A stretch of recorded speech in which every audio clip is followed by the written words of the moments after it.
సామెతలు 13వ అధ్యాయము 20వ వచనం చదువుకుందాం. జ్ఞానుల సావాసము చేయవాడు జ్ఞానము గలవాడగును, మూర్ఖుల సావాసం చేస్తే చెడిపోతాడు. ఈ లోకంలో మూర్ఖులు కూడా ఉన్నారు.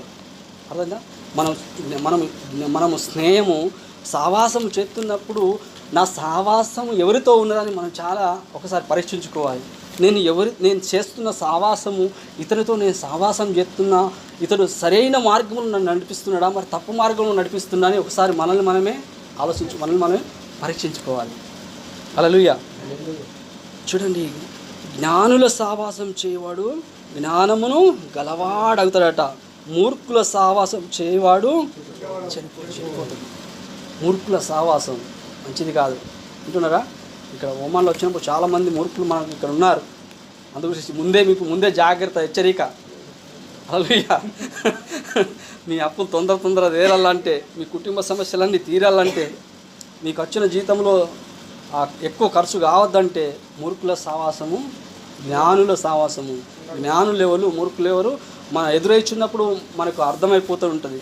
వాక్యం మనలో ఒకసారి విన్నప్పుడు, అమ్మో పలానా రోజు కొత్తగా వచ్చినప్పుడు అన్న చెప్పిండు మూర్ఖుల సావాసం చేస్తే చెడిపోతుంది. కాబట్టి ఇది మీకు మైండ్లో కూర్చుండిపోతుంది.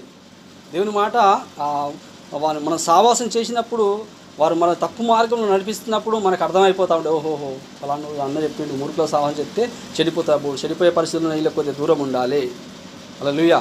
అలాగున్నప్పుడు మన జీవితంలో దేవుని యొక్క ఆశీర్వాదాలు మనం పొందుకుంటాం. హల్లెలూయా, హల్లెలూయా. కీర్తనలు 106వ కీర్తన 35వ వచనం. అన్యజనులతో సావాసం చేసి వారి క్రియలను నేర్చుకునండి. చూడండి, అంటే దేవుని నమ్మని ప్రజలు, అన్యజనులు అంటే ఎవరు? దేవుని యొక్క నమ్మని ప్రజలు.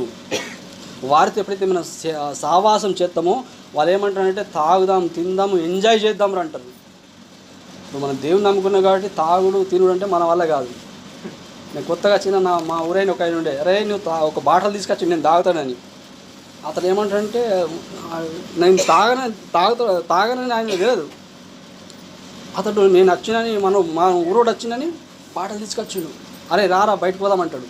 ఎందుకన్నా నేనంటే, అరే బాటలు తీసుకొచ్చిన నేను తాగన్నా. నువ్వు తాగన్నానికి ఇప్పుడు 5 నెలలు పెట్టి బాటలు తీసుకొచ్చి నువ్వు తాగన్నావు అనుకో నీ మీద వస్తుంటాడు.